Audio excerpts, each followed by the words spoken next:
pelajaran berdifferensiasi. Mengapa? Karena di dalam satu kelas itu pasti anak-anak itu membawa Alhamdulillah bersyukur senantiasa kita menanyakan kepada Allah Subhanahu wa taala. Salam kita semoga kepada Nabi. Kita tidak boleh juga keluar dari itu ya, karena itu sudah menjadi ketentuan yang harus kita ikuti bersama-sama dari pemerintah juga dari kementerian dalam hal ini adalah Kementerian. Kemudian saya itu terbiasa ketika menyampaikan materi itu saya terbiasa untuk memaknai dulu materi yang akan kita pelajari ini itu definisinya seperti keberhasilan murid dalam penyelesaian pelajaran. Sebetulnya kalau misalnya kita cari dari jurnal, dari buku belajar yang saya bicarakan, kita perlu menyepakati apa itu berdiferensiasi sendiri itu diambil dari kata different, seratan dari bahasa asing. Nah, different sendiri itu berarti berbeda.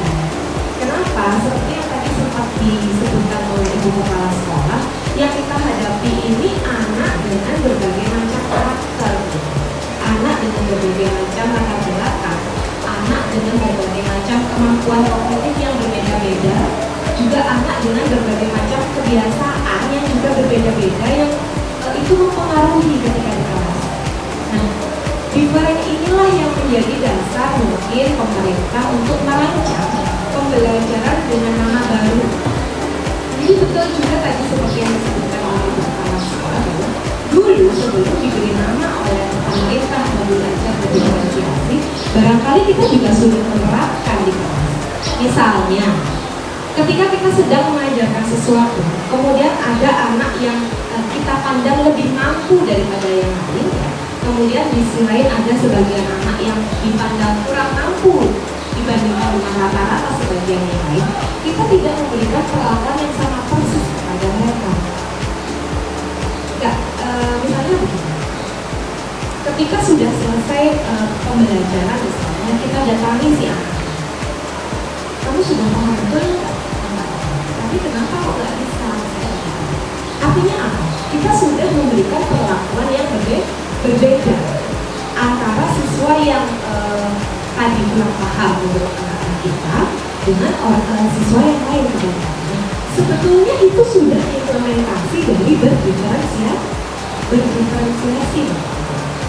Cuman karena kita sudah berada dalam perumusan khusus, ini namanya kurikulum merdeka, ya, dengan segala kata begininya yang rumit itu, gitu ya. Kemudian muncullah ide modul ajar berdiferensiasi, sehingga perlu ada pedoman khusus, perlu ada acuan khusus, gitu.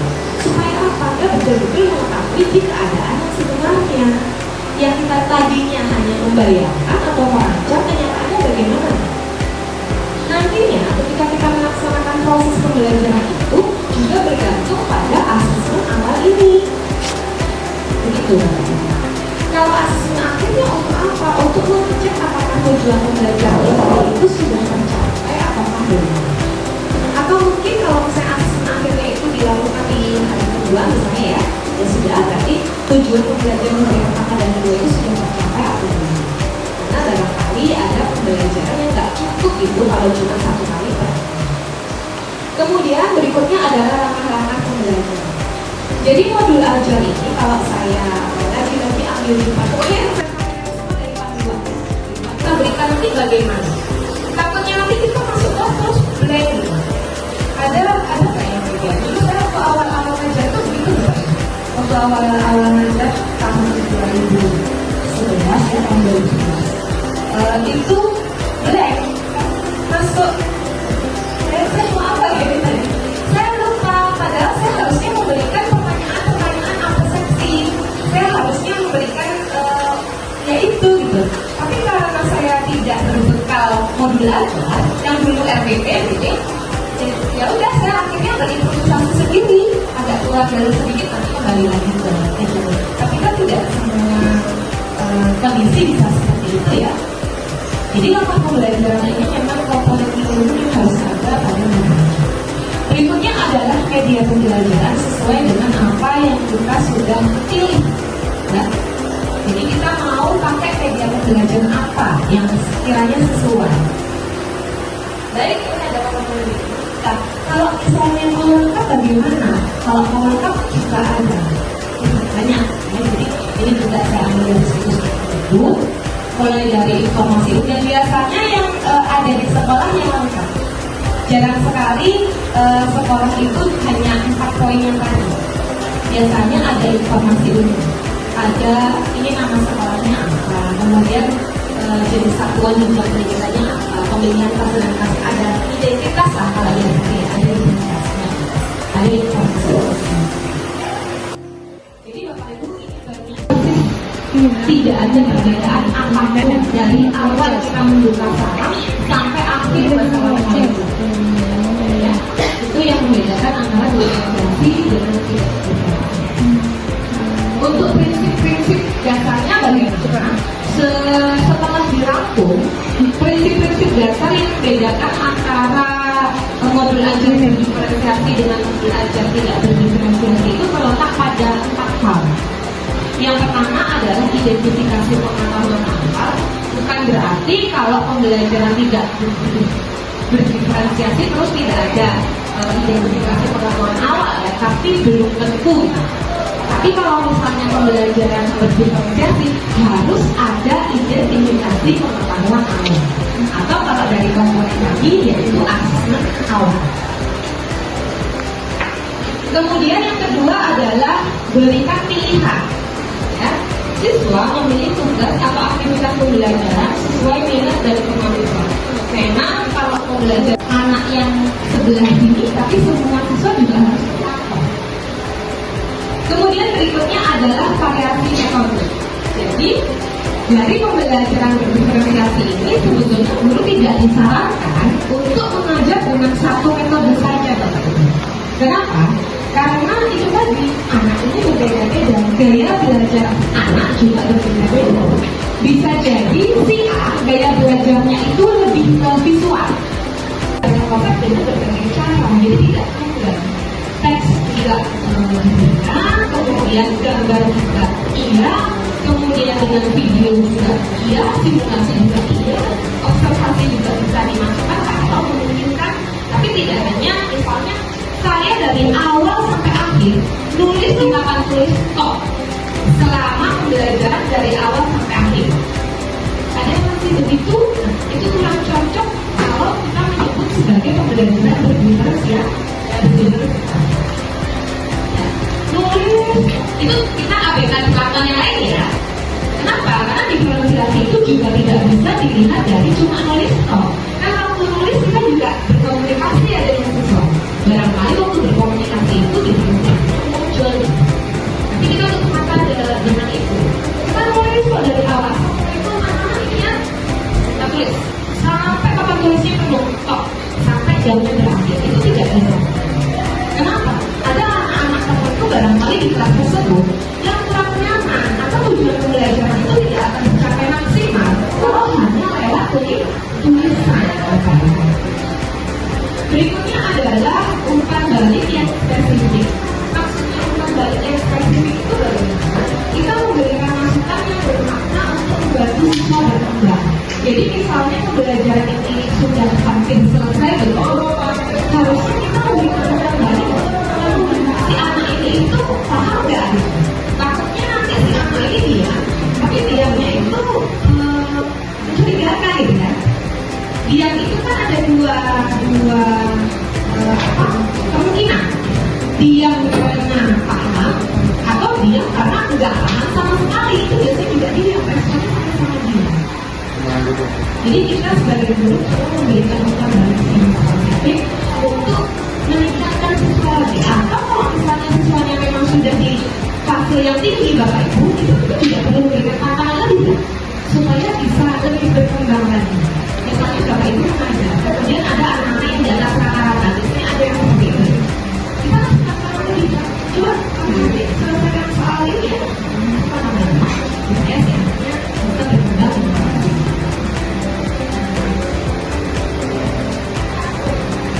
Baik, diferensiasi selain yang saya sebutkan tadi, yang pertama adalah esensial. Esensial itu apa sih? Esensial itu pemahaman konsepnya sendiri dan setiap mata pelajaran itu bisa diambil melalui pengalaman belajar dan juga lintas disiplin. Itu esensial. Kemudian menarik, bermakna, dan menantang. Selanjutnya relevan dan kontekstual. Jadi sekarang ini kontekstual, realistis itu kan sudah menjadi hal yang lumrah ya dalam pembelajaran. Justru kalau misalnya kita melakukan pembelajaran tapi belum kontekstual, rasanya tidak meyakinkan gitu ya. Misalnya kita sedang tinggal di wilayah Aceh, mentang-mentang saya berasal dari Malang, setiap saya sebutkan kasus Malang terus yang saya bawa. Nah, padahal yang saya ajar ini adalah siswa Aceh. Ya, artinya saya menjadi belum kontekstual. Berikutnya berkesinambungan. Jadi ada keterkaitan begitu antara pembelajaran yang sebelumnya dengan pembelajaran sekarang. Bagaimanapun juga yang dimaksud pembelajaran bermakna itu sesuanya harus mengaitkan gitu ya, mengaitkan apa yang kita pelajari saat ini, apa yang akan kita pelajari dengan apa yang sudah didapat oleh siswa sebelumnya. Kemudian penyajian, di situ muncul kata menarik. Ya, tadi sudah saya sebut, ini penyajiannya itu ya menggunakan bahasa dan visual yang sederhana, mudah dipahami dan disajikan secara mudah. Kemudian kelengkapannya untuk seluruh komponen yang dibutuhkan yang tadi di slide sebelumnya sudah ditampilkan ya untuk komponen belajar. Nah, karena kita belajar diferensiasi, ada satu lagi kriteria yang harus Bapak Ibu penuhi, yaitu ada diferensiasi, ada diferensiasi. Itu bagaimana sih caranya kita menampilkan di modul ajar? Bagaimana caranya supaya modul ajarnya itu bisa kita sebut sebagai, oh ini loh modul ajarnya sudah berdiferensiasi. Nah, kita bisa meletakkannya dengan memasukkannya di konten atau materi, atau ini relasinya atau ya. Kalau atau itu salah satu boleh, dua-duanya boleh, tiga-tiganya boleh. Ya, karena atau salah satu boleh, dua lebih baik, tiga jauh lebih baik. Ya. Jadi diferensiasi itu bisa melalui konten atau materi, bisa melalui proses pembelajaran, juga bisa melalui produk itu sebagai produk. Atau mungkin minyak asli itu salah satu diferensiasi. Apakah semua siswa bisa mengerjakan robot yang sama? Kan belum tentu. Jadi kita bedakan, kita bedakan. Nah, ini adalah penerapan diferensiasi untuk mata pelajaran matematika. Ada di sini yang guru matematika. Oh ya, Pak dosen matematika. Jadi kalau misalnya nanti mau diskusi lebih jauh di dalam kegiatan ini, mungkin boleh ya saya sharing. Penerapan di mata pelajaran matematika seperti apa? Yang pertama itu bisa kita implementasikan melalui tingkat kesulitan yang bervariasi. Jadi kalau misalnya kita menghadapi satu kelas, ya, satu kelas ini kan kemampuannya belum tentu sama ya. Kita coba kasihlah soal yang berbeda. Jangan satu soal dengan tingkat kesukaran tertentu untuk semua. Ya, kalau soalnya itu tingkat kesukarannya sedang, kalau sulit gimana? Nanti tidak akan tertangkap siswa-siswa yang kemampuannya kurang. Atau sebaliknya, kita kasih soalnya terlalu mudah. Terlalu mudah nanti yang kemampuannya sudah baik atau sudah tinggi, itu bagaimana hasilnya tadi? Kemudian pilihan metode penyelesaian. Pilihan metode penyelesaian di sini siswa bebas memilih cara menyelesaikan masalah matematika yang sesuai. Apalagi di matematika itu kan ada yang namanya open ended ya. Open ended itu kan tidak selalu tunggal untuk penyelesaian masalah siswanya. Meskipun proyek siswanya ini berbeda-beda. Kenapa begitu? Karena kita sudah bicarakan tentang rubrik. Rubrik itu ya satu saja. Itu bisa mengcover untuk berbagai macam proyek yang akan dikerjakan oleh siswa. Kok jadi bicara asli ya? Padahal kita bicara asli. Karena asli juga berbeda. Oke, berikutnya adalah penerapan di mata pelajaran bahasa Indonesia. Ada yang guru bahasa Indonesia di sini? banyak yang berbahasa Indonesia. Jadi untuk bahasa Indonesia bentuk pronunciasi itu seperti apa? Kali penulis kreatif siswa memilih antara menulis cerita pendek, puisi, atau artikel opini. Jadi Bapak Ibu, kalau misalnya kita sedang mendalami tentang menulis, antara menulis kalimat, satu kalimat, dengan menulis paragraf, satu paragraf yang terdiri dari beberapa kalimat, itu kan kemampuannya beda. Kemampuan yang harus dimiliki oleh siswa ini kan berbeda. Ya. Artinya apa? Maksud dari pronunciasi ini, jangan cuma berikan perintah itu tunggal. Misalnya, kita membatasi di kelas itu, buatlah satu kalimat. Buatlah satu. Sedangkan di kelas tersebut ada siswa-siswa yang memang berpotensi untuk menulis tidak hanya satu kalimat. Punya lebih potensinya, bahkan bisa menulis artikel opini lagi, yang nanti mungkin bisa dipublikasikan ke Seraki Aceh, Barat News, Anak Raya News, atau apa gitu ya. Bisa, tapi kalau misalnya kita batasi, buatlah satu kalimat saja, kemampuan itu tidak ada terjadi. Kemudian berikutnya adalah aktivitas, jadi formal dan pidato juga analisis literatur, siswa menganalisis karya sastra pilihan sesuai dengan. Kenapa kok di sini karya sastra pun bisa dijadikan seperti itu? Karena karya sastra itu juga itu perlu tingkat kemampuan yang berbeda ya. Itu bisa dijadikan sebagai amanah. Coba analisis hasil karya ini, tapi kita berikan hasil karya dari sastrawan yang berbeda ya. Untuk sekelompok anak itu juga untuk sekelompok anak. Kemudian terutama di mata pelajaran kita, yang pertama adalah bisa eksperimen pilihan. Siswa memilih eksperimen sesuai topik yang ditentukan dalam kurikulum kita. Siswa kita memberikan proyek penelitian, jadi merancang dan melaksanakan proyek penelitian sesuai dengan dalam kurikulum kita. Juga presentasi multimedia. Jadi bisa waktu kita menyajikan presentasi itu bisa dalam format video, poster, atau simulasi interaktif. Lagi itu lebih ke kita buka peluang kepada siswa supaya bisa memilih. Oke, kita sudah hampir masuk ke bagian akhir dari slide PPT saya. Apa tantangan dan solusinya? Kalau misalnya kita terkendala dalam menyusun modul ajar berdiferensiasi, sebetulnya di buku pedoman itu sudah ditulis. Guru biasanya ada kendala ini. Nah, ini tantangannya. Yang pertama keterbatasan waktu. Betul apa betul? Betul. Saya yakin Bapak Ibu di sini sangat terkendala dengan waktu. Gimana mau buat modul ajar yang betul-betul bagus sekali gitu ya? Kita disibukkan dengan kegiatan administrasi sekolah. Apalagi saya juga misalnya ibu, saya juga sebagai guru yang menjabat di sekolah, sibuk sekali, nggak sempat buat ini itu. Gimana mau merancang divertnya itu nggak sempat. Jadi kendalanya adalah solusinya bagaimana? Solusinya di sini ditawarkan perencanaan efisien dan kolaborasi antar guru. Jadi mungkin ya bisa kolaborasi Bapak Ibu, misalnya sesama guru bahasa Indonesia, sesama guru matematika. Jadi tidak buat sendiri-sendiri. Tapi untuk menghasilkan satu modul itu bisa diskusi dengan tim guru matematika. Atau selain kolaborasi antar guru, juga bisa membentuk learning community atau mengikuti learning community. Dan itu sedang digalakkan juga dalam program yang saya sedang ikuti saat ini KDSI ya. Jadi kita diminta untuk membentuk kelompok belajar. Kelompok belajarnya bukan terdiri dari siswa atau mahasiswa, tapi terdiri dari para pendidik di berbagai tingkatan. Jadi misalnya saya saat ini sedang bermitra dengan SD Negeri 3 Lampung. Itu ketika nanti waktunya tiba, kami diminta untuk melebarkan sayap, melebarkan sayap kami supaya komunitas kami semakin bertambah.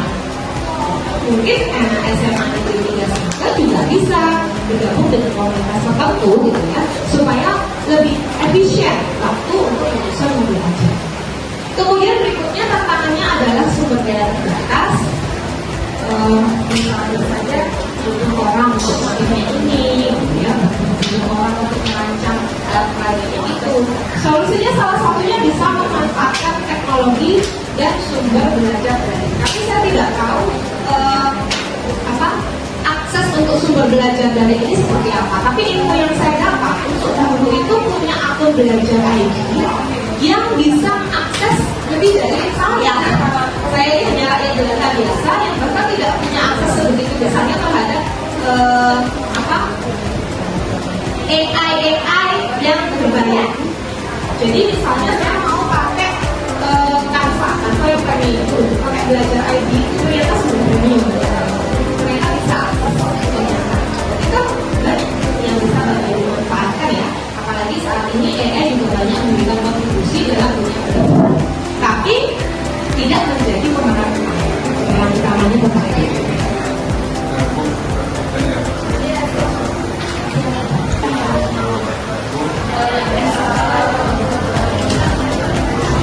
Dan kalau kelima biasa ya saja kita modul diferensiasi dan itu ada beberapa yang mengatakan menggunakan modul diferensiasi. Saya ingin bertanya, modul ini merupakan hal yang minimal ini kalau di lapangan dihadapi. Tapi untuk beberapa modul diferensiasi ini karena kita dosen ataupun ada nggak siswa saja yang melakukan penelitian menggunakan modul ini yang sasarannya siswa sekolah itu yang mungkin ada artinya begini dengan maksudnya maksudnya pada ini kan teorinya, prakteknya kan ke siswanya. Kalau ada barang jadi itu berhasil dengan teori yang sesuatu ini berarti nanti kita adopsinya, kemudian satu lagi ini merupakan sebuah harapan. Berhubung ini modul diferensiasi yang kita memantau seluruh siswa, artinya pengakuan siswa kan berbeda. Jadi ini agak sedikit terkendala dengan jumlah nomor yang maksimal harus digunakan. Saya nggak tahu kalau mahasiswa berapa nomornya maksimal. Nanti kalau di sekolah itu kalau satu nomor maksimalnya 36 orang. Berarti kalau ada dua atau tiga nomor di kelas yang jenjang yang sama, berarti harus dipenuhi 36 orang misalnya. Dengan menggunakan modul diferensiasi ini agak sedikit sulit memantau dengan jumlah siswa ya 36 orang. Ini mungkin terasa kita juga pendidikan jadi seorang guru kalah makanya kalah pendidikan daya dengan kita itu tadi mereka membimbing kalau saya orang sedangkan kita dikerja dengan guru diberikan siswa 36 orang satu guru kalau 2 guru enggak dia itu yang butuh banyak. Begitu kita masukkan 2 guru dalam sistem nggak baca kita cari tangannya yang bagaimana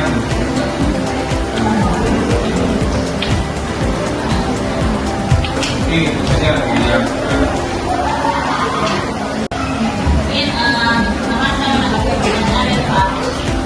adakah mahasiswa yang melakukan penelitian tentang diferensiasi? Alhamdulillah kemarin ada beberapa mahasiswa yang melakukan penelitian tentang diferensiasi. Kebetulan saya meneliti dan melakukannya sendiri. Cuma hasilnya itu belum maksimal, Pak. Mungkin dari pengembangan modulnya, kemudian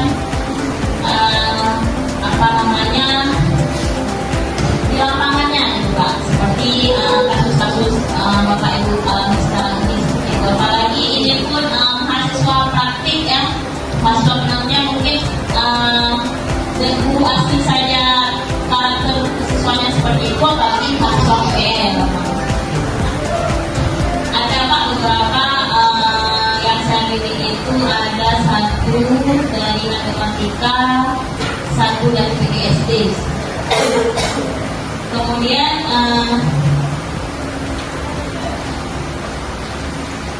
bagaimana penggunaan diferensiasi akan kita laksanakan sedangkan kita mengalami kesulitan dengan jumlah siswa. Tadi kemudian sudah menjelaskan bahwa kita bisa menggunakan atau mengelompokkan siswa. Tapi kalau mengelompokkan siswa itu tidak hanya harus 3 kelompok, Pak, tapi sesuai dengan kebutuhan siswa seperti itu. Sesuai dengan kendala yang dialami siswa di kelas. Misalkan ini kalau saya kasih contoh di SD misalkan, dengan tujuan pembelajarannya siswa mampu menerapkan atau mampu mengurangkan bilangan misalkan. Nah, di dalam kegiatan diferensiasi proses itu pasti kita ada yang namanya asesmen diagnosis atau asesmen awal seperti itu, Pak.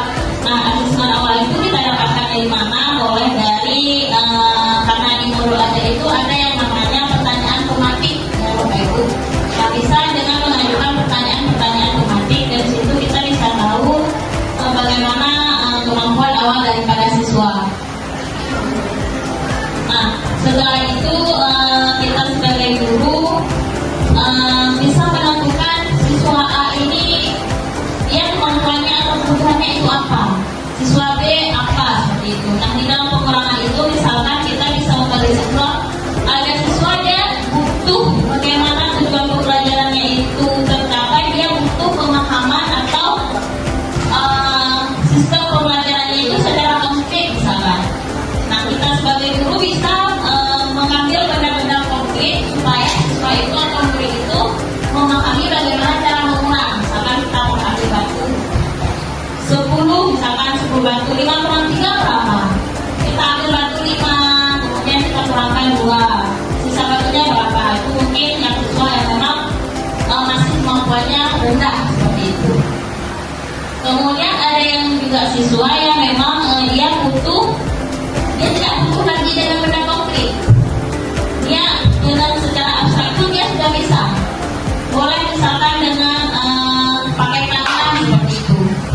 Nah, jadi kita bisa mengelompokkan siswa dengan kebutuhan siswa atau bisa sesimpel ini. Kalau ini kita sebagai chef misalnya, ada seorang chef di dalam sebuah restoran itu dia menyajikan berbagai macam jenis makanan. Dengan di dalamnya itu kan berbagai macam kebutuhan, misalkan tujuannya kan makan, tapi makannya itu berbeda-beda. Bisa saja dia menyiapkan mie untuk orang yang suka mie, dia menyiapkan nasi goreng untuk orang yang suka nasi goreng seperti itu. Jadi menyesuaikan dengan kebutuhan. Ini itu saja yang dapat saya sampaikan.